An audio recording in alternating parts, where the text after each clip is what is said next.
Yeah, that Carnation Revolution video, I'm afraid that's been shelved.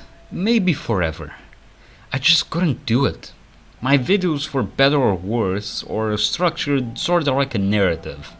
Boabdil, the last king of Granada, was manipulated by the kings of Spain, looking back at his city, weeping, maybe realizing the terrible mistake he made. The arrival of the Portuguese into Japan, the incredible life of Pedro I of Brazil, how he, in his blind ignorance to love, humiliated his wife repeatedly to the point it almost certainly killed her, and the time that he stayed an entire year in a siege, risking life and limb for his daughter's right to the crown. All of my videos follow a narrative, a story, and then I looked at my Carnation script. It starts well, I like it, it's my usual stuff, but then it gets to the timeline, and it's so boring. It's just at X time Y happened. It felt like I was writing a textbook, and not a good one. Yes, it was dramatic and there were stakes. But can you feel that when it's just rebels did this, government does nothing? So, after careful consideration, I got rid of it, and I began writing this one that you're watching right now. But you know what? I'm over it. Yeah, I'm not gonna make a video about the Carnation Revolution. Who needs freedom? No, we've got freedom. Democracy, the greatest gift which must be sheltered from the filthy bugs and socialist robots. Freedom, our greatest gift. Hard earned but still hard fought. We may have gotten our freedom, but it is always in danger. You need to believe in the cause, in the fight. You don't need to learn about some coup that was actually socialist and woke. You need to spread managed democracy all over our world and crush our enemies until not a trace of them remains. Anywho, so me, a Portuguese person, is going to talk to you about Afonso Henriques, the founder of Portugal. And yes, don't worry, I'll definitely be unbiased. And yes, I'm also going to talk a lot of patriotism and make a ton of jokes about how cool and sexy and big dick he is. So, naturally, Afonso Henriques, having lived, Jesus Christ, 900 years ago, there is a lot about him that we don't know for certain. Like, for example, where he was born, when his dad was born, what his star sign was, and what type of coffee he enjoyed. I think maybe it was a macchiato. But luckily, we have some great sources to help us out. One of them I even got in my home. Jesus. Yeah, I think this is going to be a new fucking series.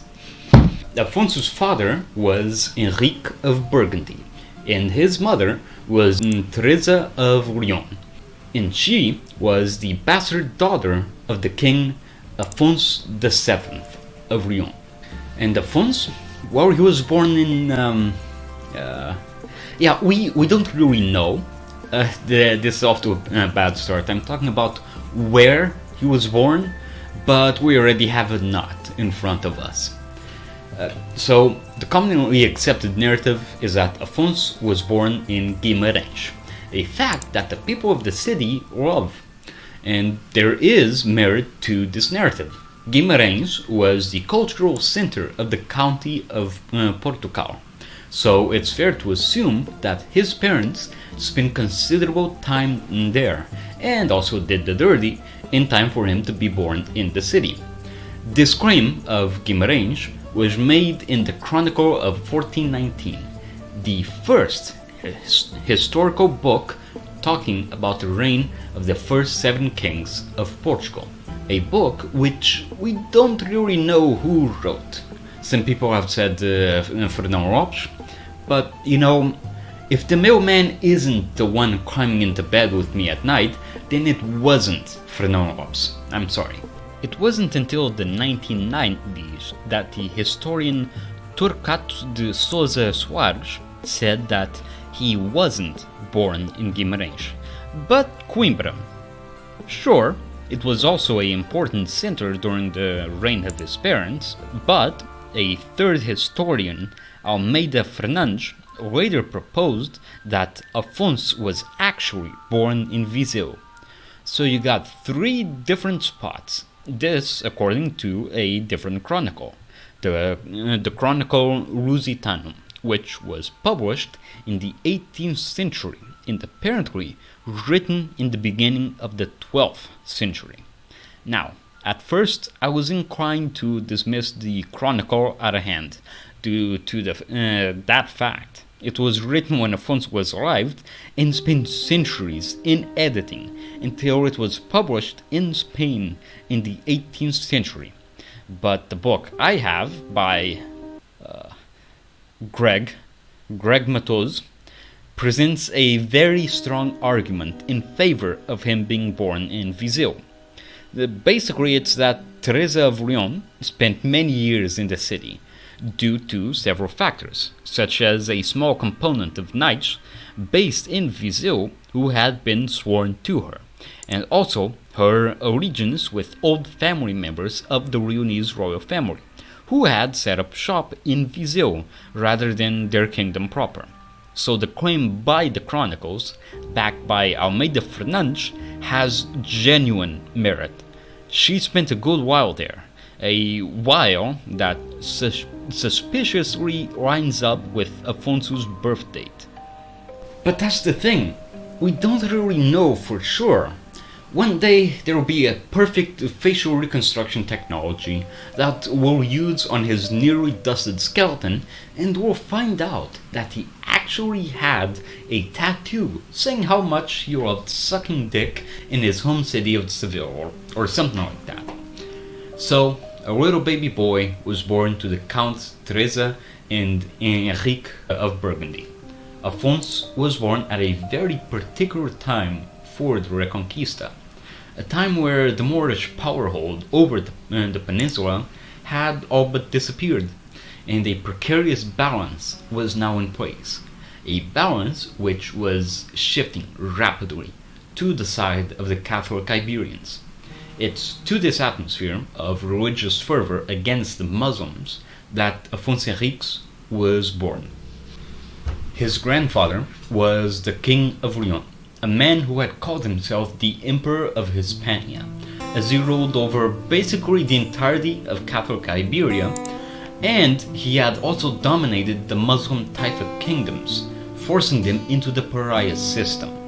This king, or damn near emperor, left behind an insane legacy, which undoubtedly rubbed off on Afonso himself, as his mother was a bastard, yes, but a bastard of one of the most powerful men in Western Europe and the most powerful man in Iberia. His mother is to this day a fascinating individual. A lot of our old history books outright demonize her, blaming her for the countless tragedies that happened all over the country. Hey, so yeah, there's a drought and all the crops died? Also, the mercenaries you stopped paying seem to have turned on you, and they burned down my home and killed a quarter of my 16 kids. God fucking damn it, Teresa, not again.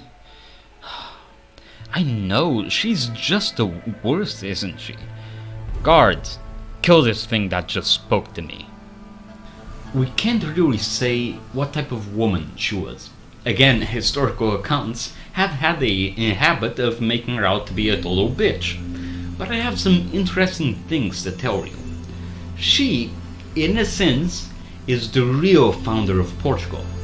She tried a good few times to become the Queen of Portugal, and despite getting recognition from the Pope, her half-sister Urraca would defeat her and keep her as a count. Like Afonso inheriting legitimacy in the sense of I'm destined to rule from his grandfather, Teresa inherited her father's ambitions, but her political alliances and romances would wind up causing her position in the county. Afonso's relationship with his mother, like with his father, was a distant one. Not helped, of course, by the fact that his dad died when he was 2, but whatever. He did not spend much time with Teresa, but his temperament and ambitions were undoubtedly at least influenced by the same traits that his mother had. And lastly, his dad, like I said, Henrique of Burgundy died when Afonso was 2. Henrique was a French nobleman of a cadet branch of the Capet dynasty, and he came from Dijon in order to help fight the Reconquista. And for his efforts, he was given the county of Portugal and a marriage to the daughter of the then king Afonso VII of Leon, the aforementioned Emperor of Hispania. Henrique died of his wounds, and helping to destabilize Afonso's realm after he too had died, and he left behind his young son and widow ruling as regent in the county. Henrique of Burgundy, for all intents and purposes, was the type of man to walk into your house, eat your food out of your fridge, pet your dog, and actually pleasure your spouse. Which, by the way, is something you can't do. I asked. And after his helpful service in the act of war against the Moors was done, and people realized he was French and not Iberian, he was disliked even more. But it's that sort of attitude, supported by the fact that he was a big lord and descendant of King Robert II of France, that Afonso Henriques would likely inherit. So, a society craving filthy Moorish blood, a father with a I do my own thing attitude, and a mother ready to fight for her ambitions, what does that breed? That's right, a fucking psycho. Oh, and the first king of Portugal, I guess. These were his parents. As distant as they were, it was them, and the attributes that he most likely inherited from them. As a young child, Afonso was sent off to be raised by one of the most powerful lords in the county, Egas Muniz IV, which is who he spent most of his childhood with, as his mother ruled the county in his name.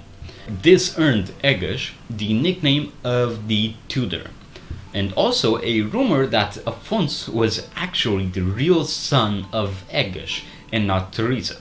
A rumor which was later turned into a main plotline A in this book that I read as a preteen, and the whole plotline is terrible. It goes on for 300 pages, and it would all unravel if the main character just asked Afonso about it.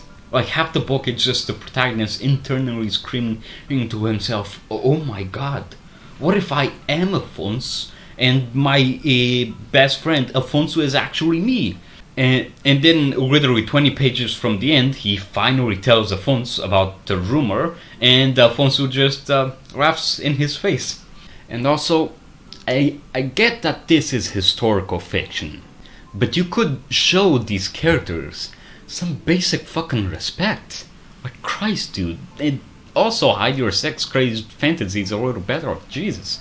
And to my mostly American audience who don't know what this book is, imagine a poor man's Game of Thrones, but the nude scenes are even weirder and downright fetishistic. But I'm getting sidetracked. This is the story of Afonso Henriques, not a review of a garbage book. So, Afonso spent a considerable amount of time of his childhood with the Count Egas Muniz. Or did he? Kind of. Let me explain. I know. It's been plastered all over the damn place. Egas Muniz is the guy that raised Afonso Henriques, and he's all cool and stuff. But you want to know who started saying that Afonso was raised by Egas? A man named João Soares Coelho, a bard in the court of Afonso III, who was the direct descendant of Egesh. There is one thing to pick up from history is that when someone who's a big pile of dust by now had something to gain if their family did big things but no one could prove that, is that these piles of dust lied to get what they want. And it's honestly an easy lie to believe in. Egesh was amongst the most powerful lords in the county, and it's not like he's saying that big of a lie. It's fair to assume that Afonso's parents would give him to Egesh Muniz. So this poses a question, and another not. Jesus Christ. Who raised Afonso? Yes, the heir to the county may have inherited traits and behaviors from his parents, but the most formative time to develop someone's personality is during childhood. We are as much a product of our parents' genetics and behaviors as much as we are a product of the time we were raised in and how we were raised. Yeah, it turns out we don't have to look all that far. Egesh Muniz was titled the Tutor.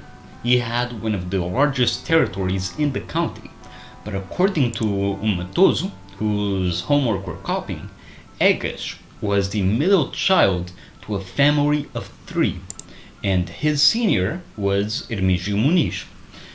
Afonso's proximity to the Muniz family is undeniable.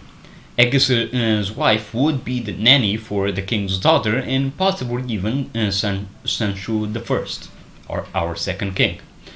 Hermígio ruled the lands that would then be mostly associated to Egesh IV, and he would be given the title of Mordomo Mor, basically the closest advisor and guy who took charge of the interior administration. And again, given the power of the Muniz family, it's fair to assume that Afonso was given to them. You want to keep a powerful vassal on your side, don't you? And you know, another legend that began circulating was that Afonso was born with weak legs, and he therefore could not do his duty as a military leader. But he miraculously recovered and gained some sexy-ass legs. When? Well, during his stay with Egesh Muniz.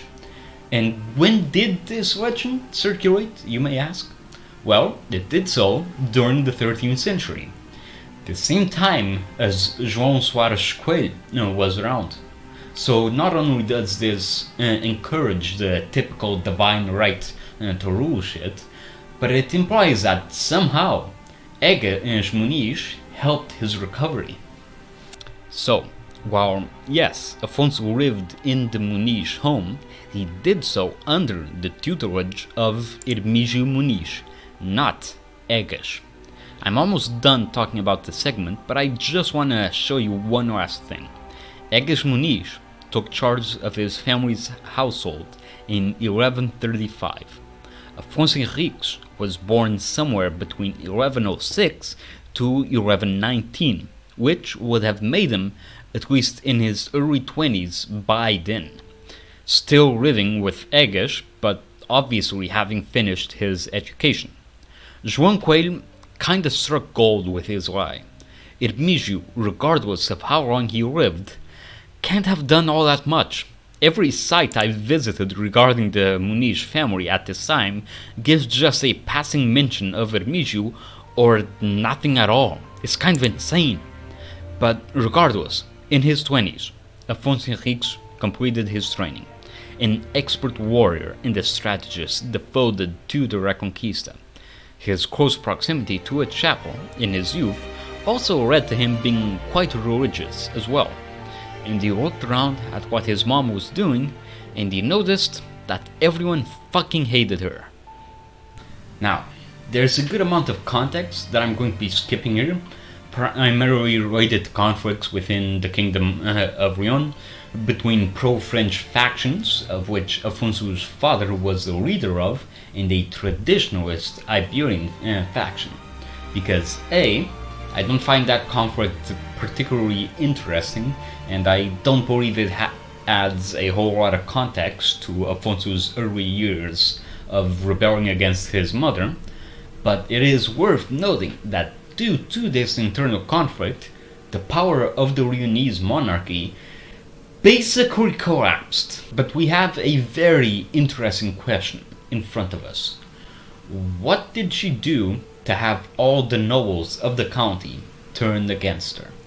So, to reiterate, the county of Portugal is de jure a vassal of the kings of Leon, but de facto it is a land that belongs to the kingdom of Galicia, and Galicia has been incorporated into the kingdom of Leon, which means that the nobles of that realm are taking part in the internal conflicts of the nation.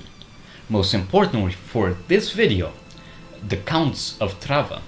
So, does the Countess of Portugal follow the whims of the Galician nobles in this conflict, or does she do her own thing?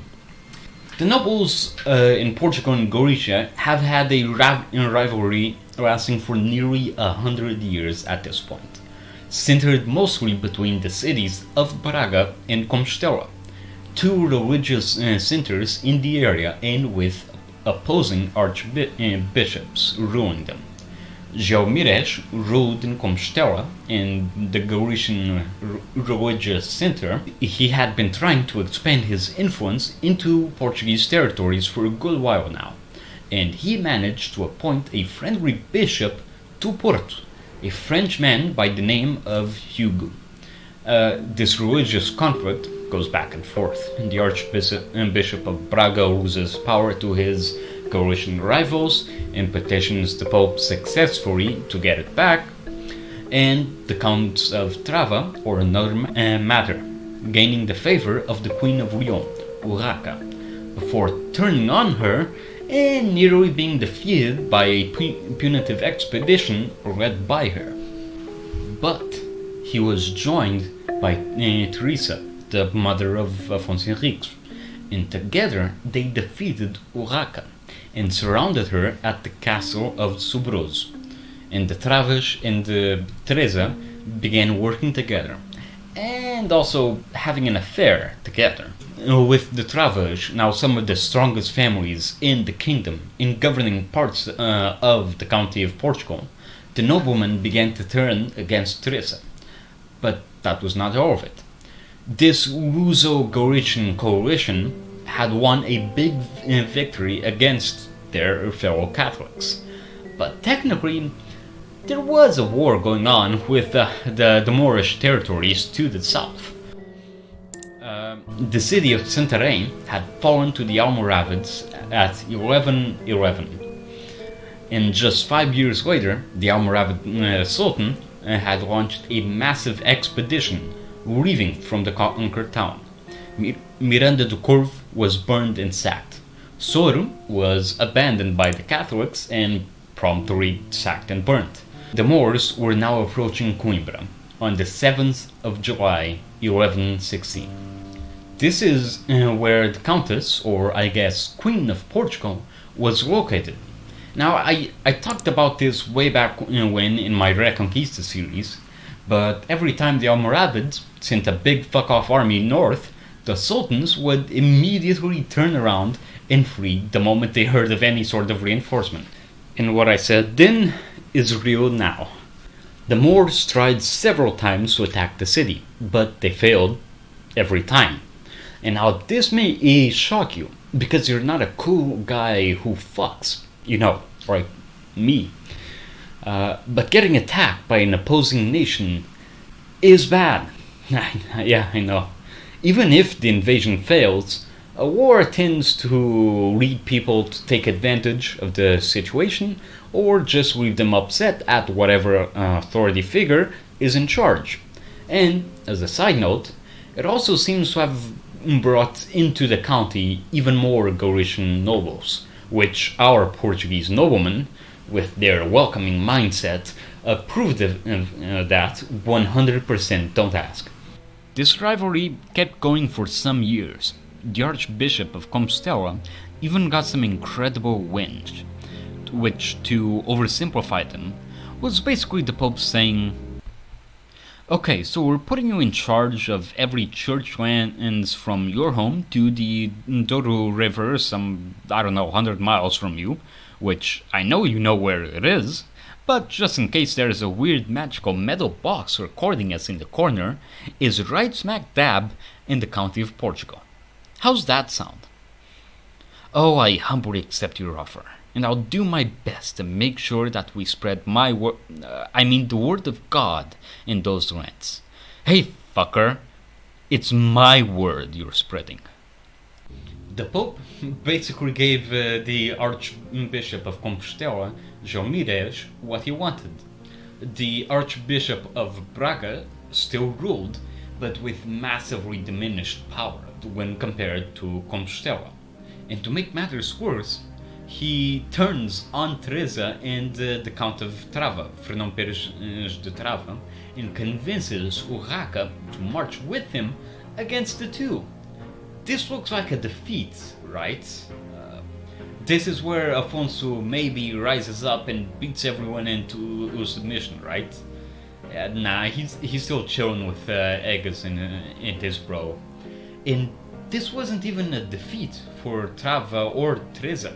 No, somehow Teresa makes peace with her half-sister, and the Archbishop is thrown in jail for a bit. How did she do that? Well, she was a woman who used her devilish woman ways to win the battle. I'm not exactly sure how she turned it around, but it was almost definitely done with the help of the Counts of Trava. So she managed to avoid certain defeat again in staying power a while longer. So, back to Afonso Henriques. I've been alluding to this throughout the script, but these battles and intrigues were all happening during his youth. The rivalry between Portugal and Galicia, his mother involving herself in the chaos of Leon, and the growing discontent between the Portuguese nobles, it all had an effect on him and shaped him considerably. He saw the collapse of the monarch's authority in Leon, in part due to Urraca's failure as queen. He saw how his father abandoned his family and home to fight in a righteous and necessary conflict. He had the shadow of his grandfather watching over him, demanding from him fierce and effective rule. By 1123, the county of Portugal had grown too dependent on Fernão Trava, who was already styling himself as the prince consort of the county, something which he wasn't allowed to do, as Teresa was just a regent. The two, despite having had children, were not and could not legally be married. And there was another problem for Teresa. Dozens of different nobles were sick of her. A bunch of nobles, which for all intents and purposes were occupying the largest amount of land, resources, and had the most experience in the entire county. These nobles had all been exiled from the court. This was a problem, as they were the most loyal nobles, who had been assembled by Teresa's long-dead husband, Henrique of Burgundy. But they had been left out of the southern military campaigns, presumably by Trava himself. And listen, this script is getting way too long, and I keep trailing off to talk about Afonso Henrique's abs and why André Ventura should suck me off. The Portuguese nobles had been pushed away from court, and the hole they left was likely being filled by Galician nobles. So all of these powerful nobles started a revolt, which was to be led by Afonso Henriques himself. A revolt brews on the horizon, and Afonso's rise to power has begun. But dozens of questions still need to be answered. A man who was raised surrounded by constant strife and battles, a man who would go on to build a legend Portuguese dipshits would use as propaganda, and regular people would find cool, I guess. Make no mistake, as we go along with the series, what I talk about might give you the impression that Afonso is some kind of infallible hero. Teresa was the villain. The Leonese were the villains. The Moors were the villains, standing in the way of Portugal. That's a dangerous worldview. Afonso's rise to power is just what happened. The Battle of São Mamed was won by Portuguese nobles who happened to want their own kingdom. If Afonso had lost, perhaps nowadays we'd have an independent Galician Republic or a united Spanish Iberia. The best way to break down what Afonso actually was is with a line from one of my favorite history videos out there. Julius Caesar would be the best goddamn car salesman in the Toronto area if you were born today. Similarly, Afonso Henriques would not be a conqueror or a great man if he was born today. He'd be the asshole spam caller you get, the fat old man in every Portuguese village. He was born in a different time, raised differently to us, and born to a different family than any that lives nowadays. And that's what you need to remember as we go along this nightmare of lies and people forgetting to write down important shit. Thanks for watching. Stay tuned.